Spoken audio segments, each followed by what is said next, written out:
Welcome everyone to MailFuzz TV. I am Peter, that is Connor, and we are going to talk about Star Trek The Next Generation Season 7 Episode 24.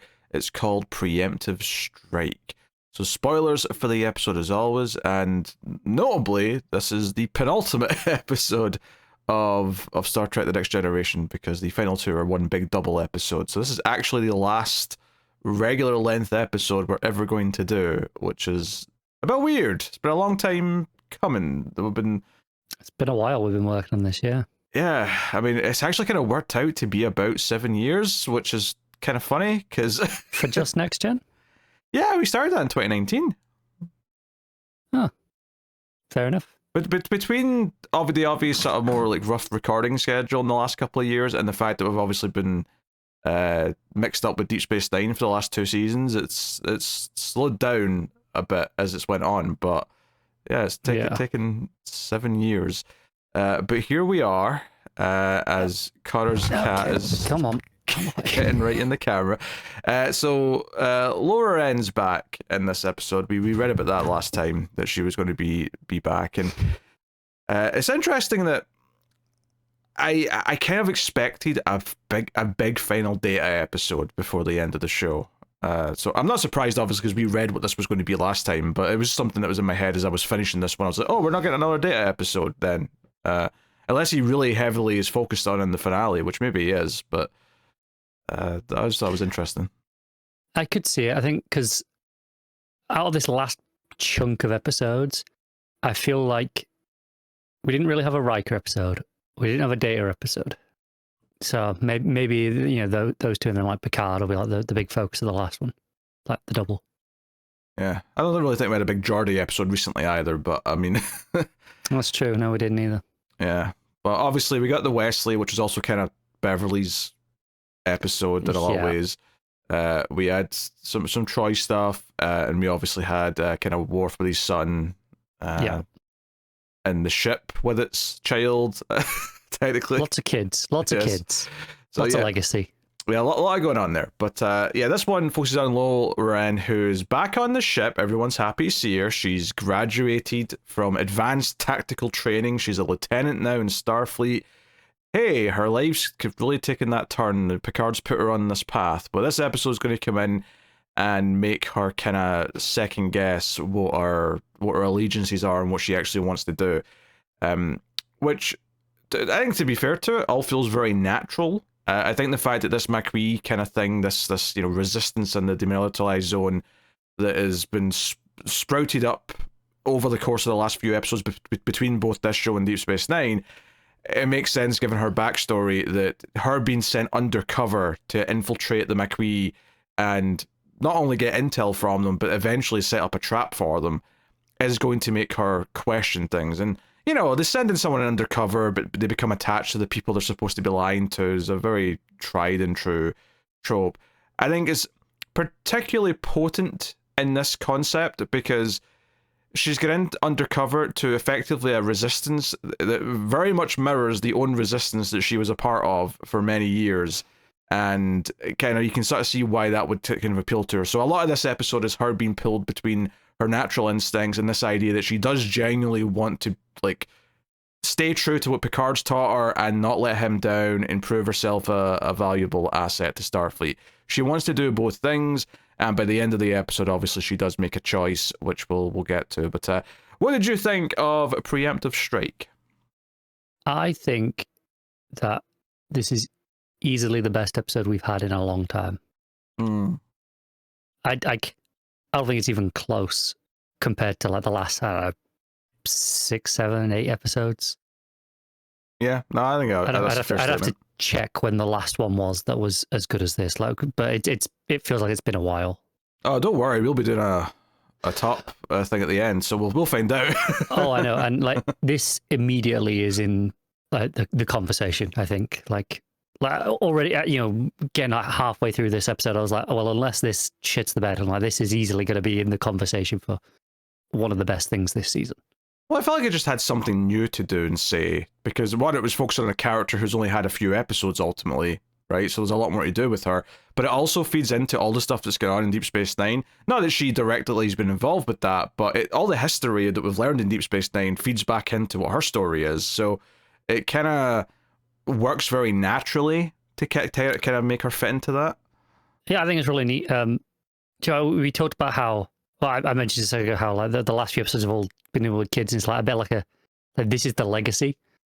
And I think it's very notable that the last regular episode of the show deals with Deep Space Nine, because it's like that's very directly the show's legacy. It's the show. It is this show's child almost. And you could also argue that because of the influence he's had on her, like we kind of had the fake out of like someone who might be Picard's son suddenly, but Rose kind of not quite a daughter, but like someone there's a father figure. Yeah, there, yeah. There's a little bit there. It's a nice like way of tying this off with the show. Obviously, she was introduced in an episode that essentially became like a backdoor pilot for what Deep Space Nine was. Mm-hmm. Like, that introduced a lot of the concepts that show was founded on. So it's nice that you get that acknowledgement here at the end of this show, just to like round it out. Yeah, it's taking that, it's running with it, and it's it's her ground to cover, and we do follow her as the protagonist, meaning that once we've set up the story, we kind of leave the Enterprise behind until it's relevant later on. I mean, we stick with her in her first meeting with potential McWee members, her trying to convince them that she is who she is. And part of the reason why they want to pick her for this mission in the first place is because, yeah, she was part of this resistance before. She's had troubles with Starfleet, even though she's kind of, gotten to a point where she's accepted by them. But like, they don't need to know that necessarily. They can just say, oh, hey, she's had conflicts with us before. There's enough on record for her history. Yeah. So she kind of gets accepted, and obviously some of them are being cautious and they're checking out her story and whatnot. But the old guy who runs this particular cell of the McWee on this one colony, he seems to take a liking to her quite quickly. He also reveals that he used to be like a good friend with a Bajoran, so he actually has like a taste for a lot of their food and their music and things like that. I will say this was the one bit of the episode that made me really nervous as I was watching it. It never went there, but there was like 3 different times I was like, oh, he knows who she is. I'm like, oh, he was the Bajoran was definitely her dad. Like it definitely wanted that in your mind, I think. I never actually thought that. Because it's like he takes a liking to her immediately. There's the bit where there's the food that like, oh, he made this older the Bajoran told me how he used to make this really spicy one, and then she's like, oh yeah, my dad made a really hot one, and then he's like, oh yeah, I'd learned to play this instrument from that guy, and she's like, oh, my dad played that instrument. And it's just like there's like just enough there that I'm like, I swear to God, if you do this with his dying breath, that this is it all along, it's actually going to piss me off, and they didn't. But they went right up to that edge multiple times. It never even occurred to me that they were going to pull something like that, so I never worried about that. My worry more so from this plot was more just that, okay, we're going to do the thing where she sort of learns about who this guy is, and he's like this sweet old guy, he believes in what he's fighting for, and she's going to sympathize with him, and that's all good. But I was just worried it was going to focus so much on that it was going to get into sort of sentimental territory. And I was very, very worried about kind of how it was going to wrap up with them finding out why she was there and like the potential, oh, you've betrayed us, you're this, you're that kind of thing. But because of the direction it actually takes, they never find out she was ever even a spy. So she ultimately does decide to go with them. She doesn't like do anything too bad to like the Federation. She doesn't, all she does is kind of thwart the trap, but she doesn't like say, hey, I'm against you guys now. It's like, no, like I feel it placed with these people. Like I feel like I belong with them in a way that I've never done with you. You say that she doesn't do anything too bad. Picard outright threatens to have her court-martialed if she interferes with this sting. Yeah, but I'm saying that from like I get why she's breaking a rule that would require punishment, right? I get that part of it. I'm saying that she doesn't kill a Starfleet officer and because I feel like when you've got this plot and it's usually an undercover cop with a gang, right? There's always that scene where they eventually have to shoot a cop in self-defense, and it becomes this, oh, he's turned sides, and there's nothing like that. There's nothing like that. I mean, she holds a phaser up to Riker at one point, but it's not like, oh, I'm ever going to actually shoot you. I'm just making sure I get away, and that's it. No, I agree. I feel like I would have liked, if I'm nitpicking and things, they would have made it better. There is the attack by the Cardassians where she has to fight back. Mm-hmm. But I think a moment of her having to participate in like an active attack on Cardassians willingly first might have like pushed her towards those loyalties again. Like this, you can rationalize, oh, she's doing it to be undercover, but like, she's doing it because is she doing it because she wants to, or because it keeps up her cover? I felt like there would have been a little nice sequence there in the middle of the episode. Yeah, I don't know. I think the Cardassians showing up and like attacking the village and her having to help defend with everyone else. What's nice about that for her as a character is that there's no faking anything in that scene. She's just defending herself and the people around her, which is irrelevant to her status there as a spy for Starfleet against the Maquis. It's like, no, there's bad people shooting that as like, we have to deal with this. There's no conflict of anything there. And ultimately it's building this idea of her like, hey, yeah, the Cardassians are attacking these people. I remember what this was like, and I see them, like, why they're fighting now. They're not just some, extremist group who want to attack things. And Starfleet keep talking about them, like, they want to keep, like, escalating their military power. Like, they're trying to get bigger things. They're trying to be more bold. They're trying to, create a reputation about what they are, so that there's, like, if not fear, certainly this idea of, like, hey, there'll actually be a proper war here if you try and fight us, kind of thing. I think the scene does what it's supposed to do and works. I think I had this like sort of bell curve to the episode but like upside down, I guess, where I wasn't like down on the middle part of the episode by any stretch. It's just that like, okay, the initial setup's really interesting because it's a really good, like, a lot of potential for what they could do with the character in this situation.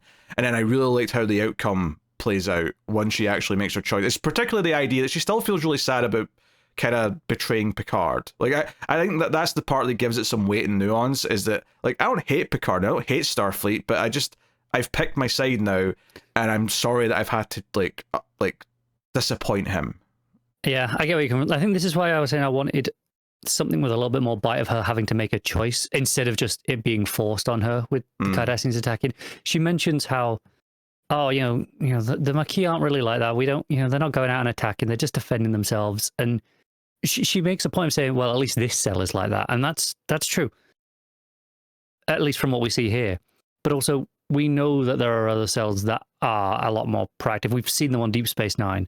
It feels a little bit easy that she got the good cell, right? She's got the good ones that are only doing it to defend themselves. I mean, even aside from Deep Space Nine, this episode opens, the first thing we see of the Maquis that gets everything going is this, they stumble into, or they get a distress call from a Cardassian ship that's been attacked by 3 other ships, which are Maquis. They look Federation, but they're actually Maquis, and they try and talk them down. They don't back off, and it's only once the Enterprise fires like some torpedoes in between the ships to try and scare them off that they flurry away. But that definitely looked like 3 ships attacking the Cardassians. Now, the justification we get throughout the episode is that it's always a case of, well, they're transporting weapons, they're up to something, so we're trying to, like, get ahead of the potential issues. And then there's this rumor that they're building bioweapons or something like that throughout the episode that they want to deal with.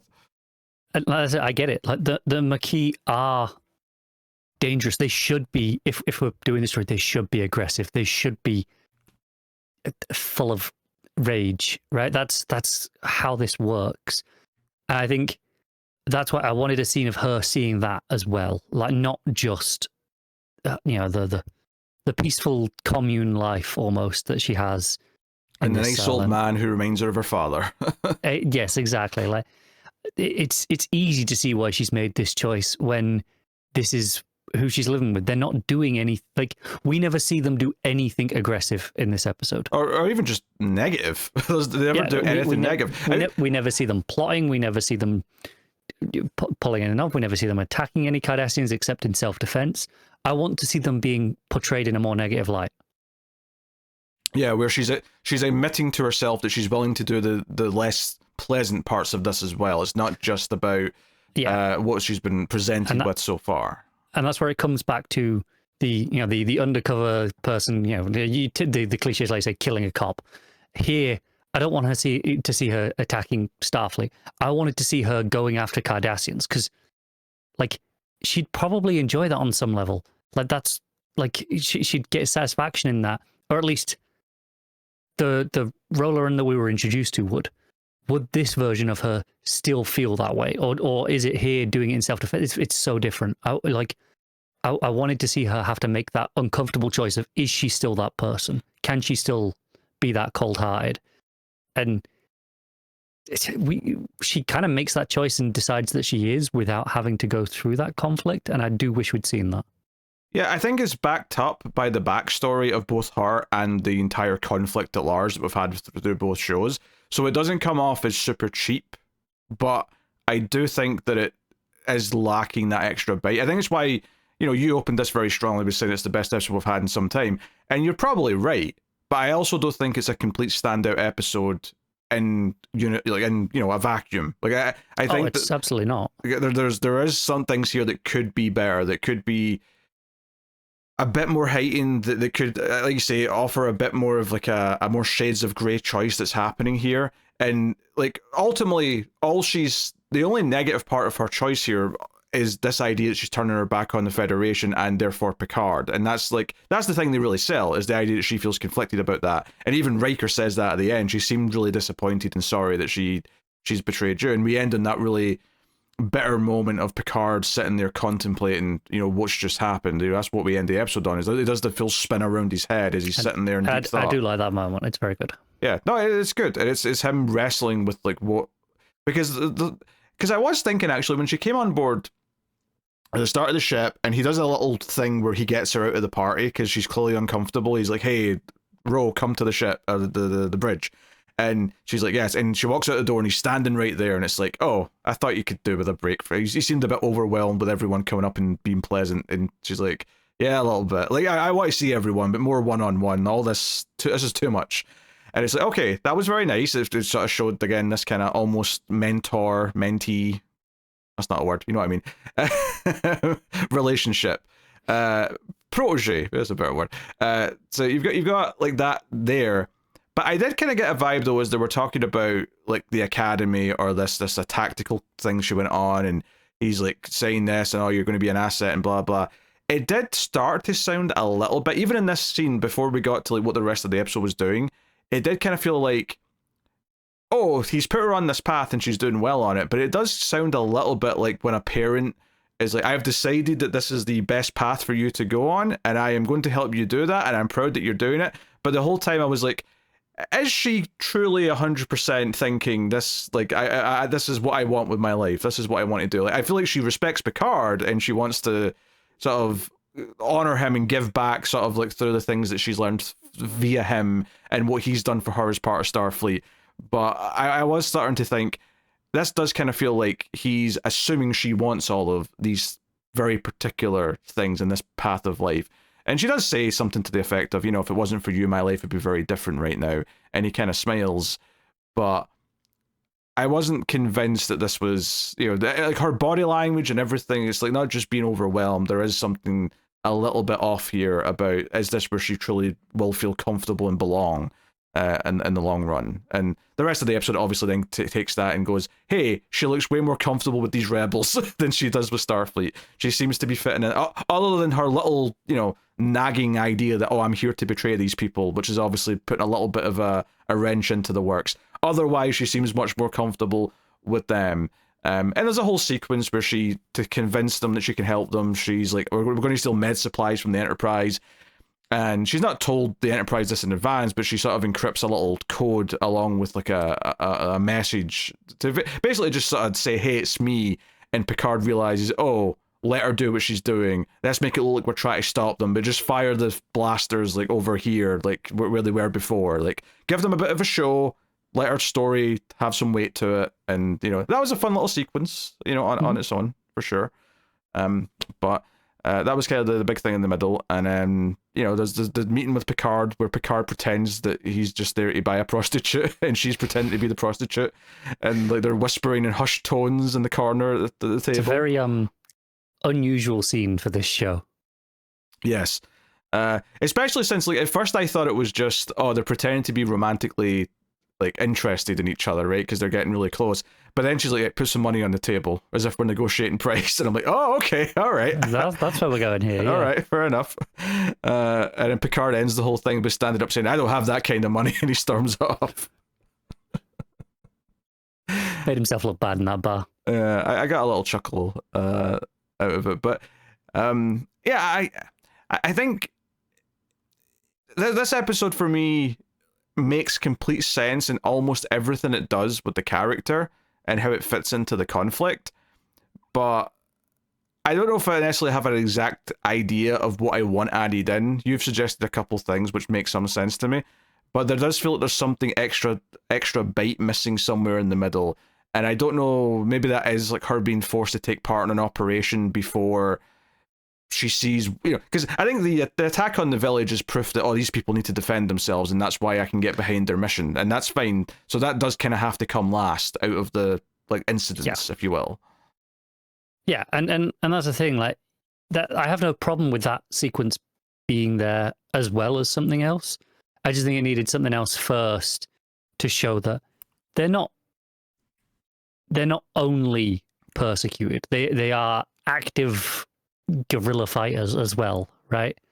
They're not just living on this commune protecting themselves. Otherwise, I don't know. Like I said, she says, "Oh, this cell of them are Kia." They're not like that, and feels just a little bit like a cop out.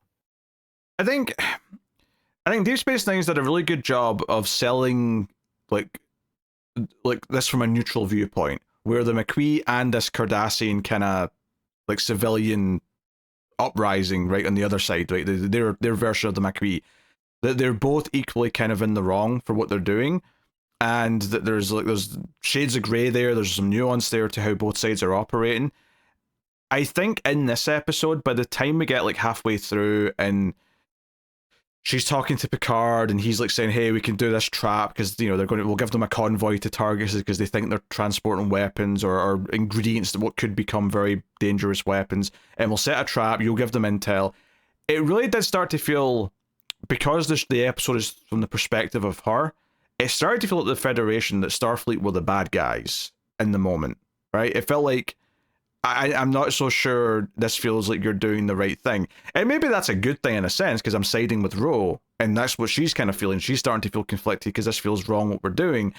But it does maybe feel like we're kind of, like you say, we're hand-waving it so that they seem like the Maquis just feel like good guys in this episode, as opposed to what we've seen in Deep Space Nine, where it's a little bit more, hairy as far as like who's doing the right thing and should they be doing this. And because this episode never really gets into, not that they should do it again, but like it never really gets into this idea that they've chosen to stay on these planets and they're insisting on staying. It does mention it though. It does actively bring that up, that we chose to stay here.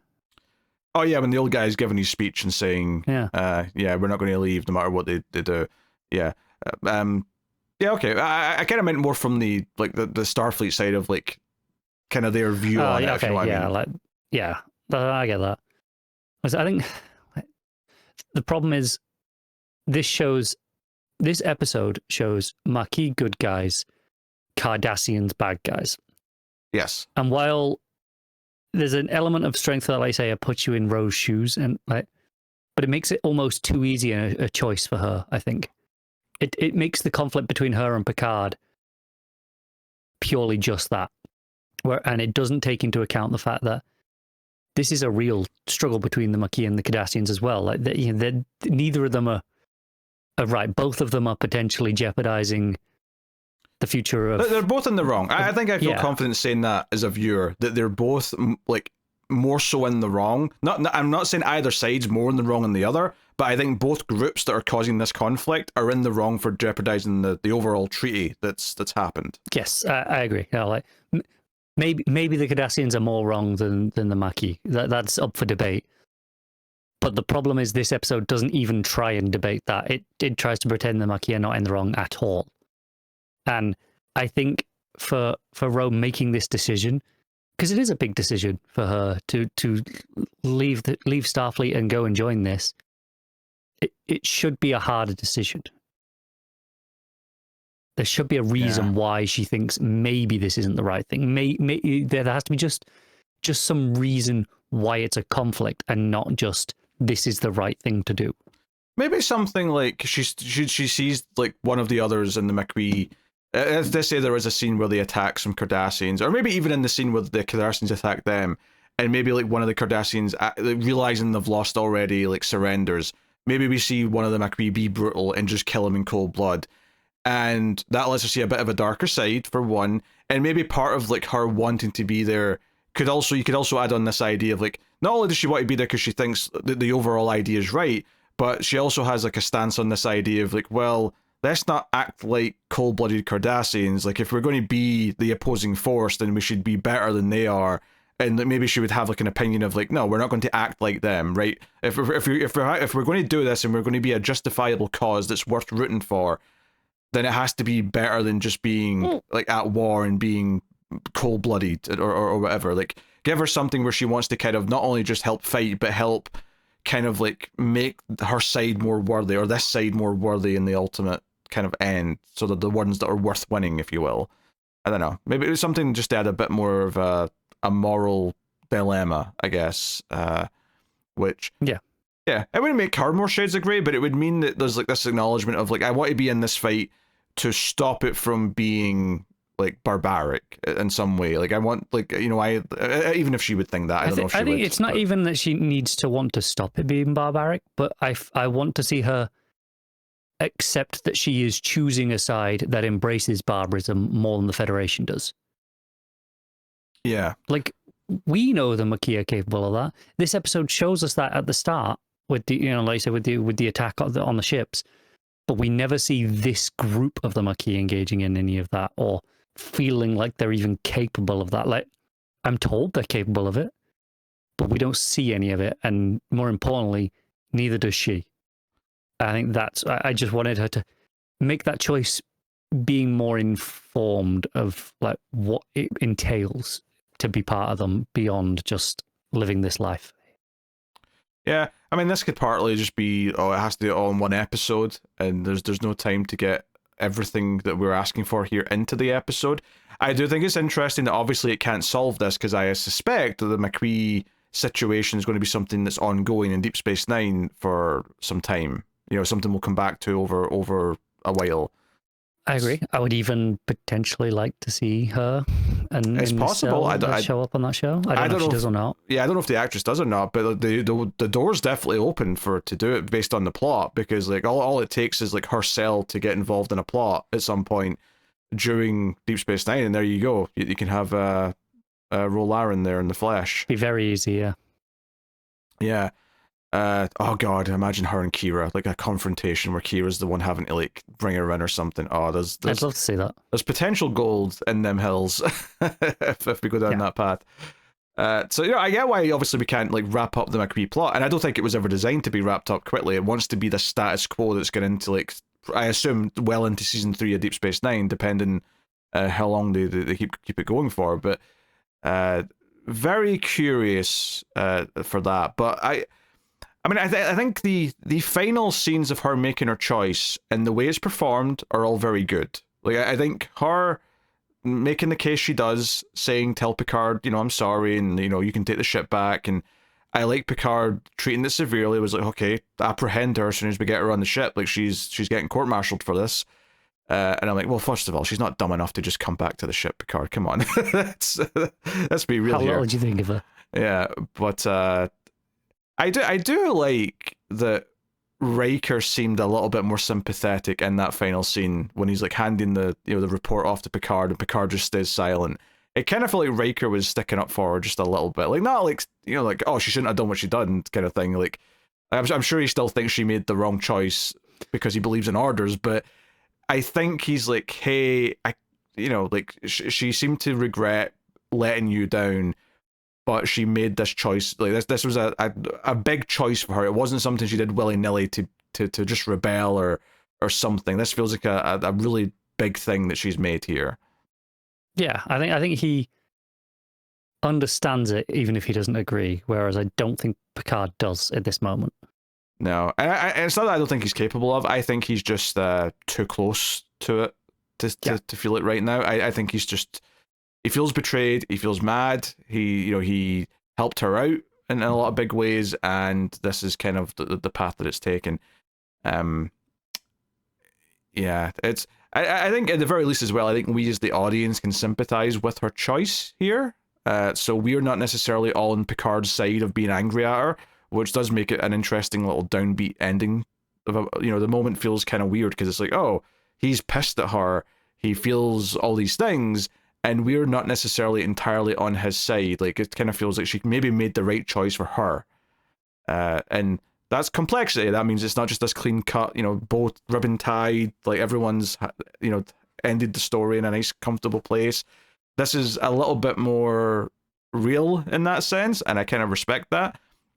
So I think the start and the end of this episode are great. I think the middle of it does a lot of things that are fine and make sense, but it's maybe missing like an extra layer of space.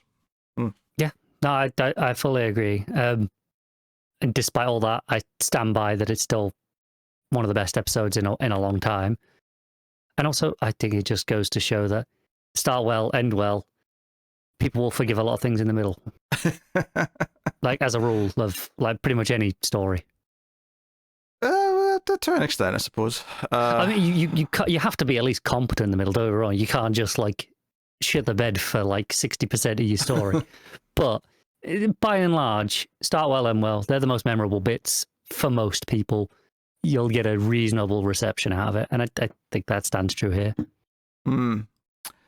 Yeah, so interesting penultimate episode, if nothing else, and I do at least like that it's kind of furthered the conflict with the McCree and leaving and that I like dangling. that they in universe they've started actively just shortening it to the zone, so we can start doing that. Oh, the zone, yeah, it's good. That's good. I like that. Yeah, that's good stuff. So yeah, also when she's first getting like her first like introduction, she goes into the bar and she has to pretend she's hiding from the like Starfleet. Like Data and Worf come in and have to do a whole, we're hunting a Bajoran woman with dark hair who killed a Cardassian. And I was sort of laughing because I'm like, you know what? Data loves acting, and I'm sure he's thrilled that he gets to do a little bit of like acting on the job. Well, this is like playing into his Of course whole... he's not thrilled. He doesn't have that emotion. Well, whatever ones and zeros are equivalent are thrilled. Yeah. I think that's just called being thrilled. Yeah. So anyway, that's a preemptive strike. So we've got the finale. we've got the final episode of the show. Do we even read the description for that, or do I we don't know if we should. I feel like we should just. This is the last episode. Let's not worry about it, right? Just embrace it. Yeah, it's called All Good Things, which that's just something I've known in pop culture. The final of the show is called All Good Things. I've heard it numerous times over the years. So, yeah, the big finale is next. Obviously, we're going to Deep Space Nine first, but when we return to TNG, it will be for the last time, not counting the movies, obviously. They don't count. Yeah. Very different things. So, yes. Look forward to that next time. Let us know what you thought of this episode in the comments. Like, subscribe, all that stuff. Helps out a bunch if you do. And of course, you can support all the content over at patreon.com/MailFuzzTV or via YouTube membership if that's more convenient. But you can get bonuses over there. Check out the movie channel, MailFuzz Movies, for all the movie podcasts. But that is us. So thank you once again for watching or listening. We always appreciate it. Keep watching Star Trek. And somewhere out there, Wesley Crusher is just... I don't know, playing Fortnite or some shit. I don't know what he's doing. He's a youth. What do the youths do? I don't think they play Fortnite anymore. Do they not? No. Thought they did. No, they go 6-7.